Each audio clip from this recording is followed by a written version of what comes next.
आ गई है बड़ी मशक्कत के बाद में। अब सीट बेल्ट लगा लेते हैं, दस्ता खोलते हैं, इसको साइड में लगाते हैं, दूसरी गाड़ी का टेस्ट है।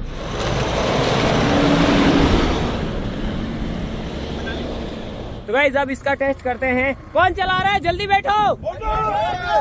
चलो गाइस अब बारी है इस वाले घोड़े की।